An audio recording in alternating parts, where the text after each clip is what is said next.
What's up, Thrashers, and welcome back once again to the Thrash Maniac 99 YouTube channel, and I am back with yet another album review, and today I am talking about the 11th studio full-length offering from Vintersorg. Oh god, and I gotta try and pronounce this album title. VATTENKRAFTERNAS SPEL? I think I got that wrong, but whatever. Anyways, this also came out on September 26th, this time on Hammerhard Records, and like I said, this is the 11th studio full-length from this solo project from one Andreas Hedlund, otherwise known as Vintersorg. For those of you who don't know, I'm a pretty big fan of Vintersorg as a vocalist, primarily because of his work back with Borknagar, particularly the last few he was on, especially Winter Thrice. That was when I became aware of him as a vocalist and musician, and I've always been a big fan of his vocals in all aspects, whether it be the black metal screams, his death metal roars, but his clean vocals kind of remind me a little bit of James Hetfield, and I think that's, again, part of the reason I loved him so much in Borknagar, because he added an extra gruff, gritty dynamic to the vocals. So, of course, I only had listened to one solo album of his, and that was his debut, Till Fjälls, which I thought was an excellent example of proggy folk black metal, kind of like a hybrid, which is essentially what Vintersorg's solo project is. It's essentially a hybrid of folk metal, black metal, and prog metal, all wrapped up into one. And, well, since this is the first album he's done with his project in 8 years, since Till Fjälls 2, which I actually didn't check out, and of course he'd been gone from Borknagar since 2019, and I still miss him in Borknagar. I love what Borknagar does right now, but I miss Vintersorg's presence in the band, but that's just me. But to hold that over, we have a new solo album. So we kick things off. I'm not even going to try and pronounce these titles because it's all in Swedish.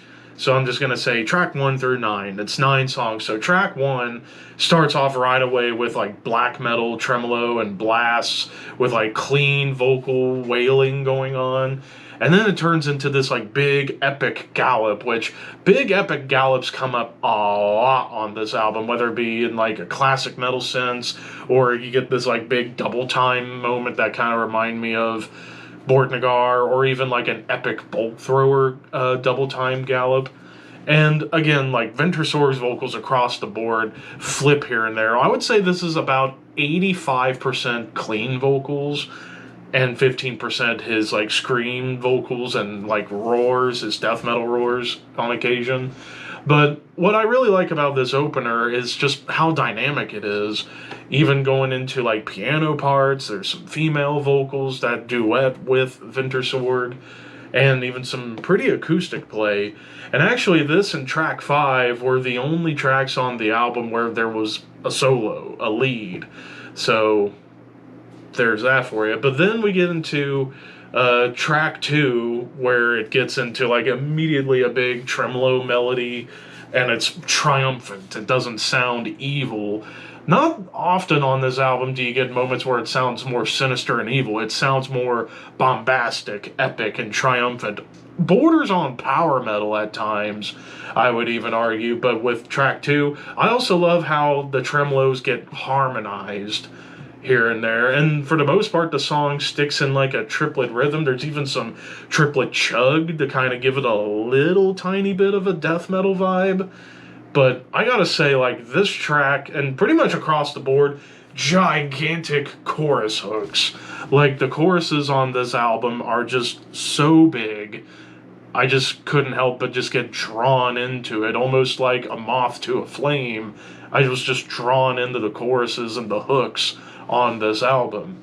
But this song is also is plenty riffy as well, and you even get some like folky stuff at the very end.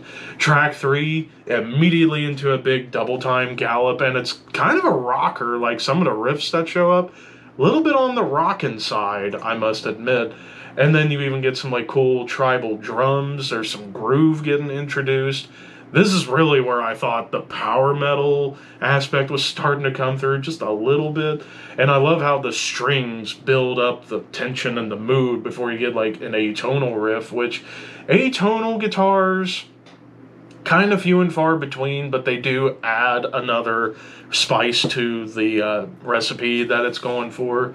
And then track 4, piano into big tremolo melodies, triplet stomps, and again, ginormous hooks.